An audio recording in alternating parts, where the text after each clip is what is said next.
ইংল্যান্ডের মুসলিম ফুটবলার বাংলাদেশি বংশোদ্ভূত দেওয়ান হামজা চৌধুরী দেশে এসে পৌঁছেছেন।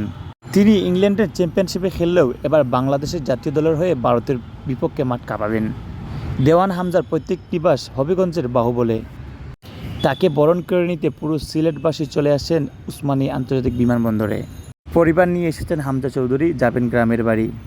এর আগেও তিনি অসংখ্যবার এসেছেন, তবে এবারের আশা যেন একটু ভিন্ন।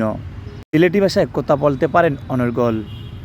ইংল্যান্ডে জন্মগ্রহণ করার পরও বাংলাদেশি কথা যেন তার সিলেটি ভাষাটাই সবচেয়ে বেশি সুমধুর লাগে, এমনটাই জানিয়েছেন মিডিয়াকে।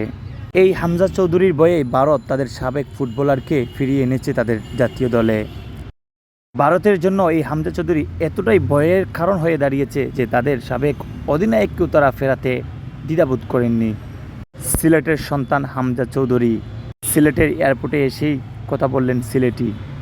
তার কুকরানো চুলে মিষ্টিমুখের হাসি যেন সবাইকে পাগল করেছে।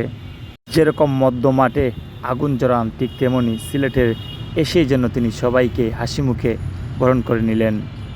সিলেটবাসীও কম কিসে বরণ করে নিতে এসেছেন বিভিন্ন জায়গা থেকে। মুহূর্তেই উসমানী বিমানবন্দর হয়ে গেল এক জনসমুদ্রের ঢল, যেন জায়গায় নেই মিডিয়া কর্মীদের। প্রশংসায় বাসছেন হামজা চৌধুরী, যিনি ইংল্যান্ডের চ্যাম্পিয়নশিপে খেলেও তিনি বাংলাদেশের হয়ে ভারতের বিপক্ষে খেলবেন ইচ্ছা পোষণ করার পর পুরো দেশে এক নেটিজেনদের মুখে মুখে এক অন্যরকম প্রশংসার গুঞ্জন শোনা যাচ্ছে।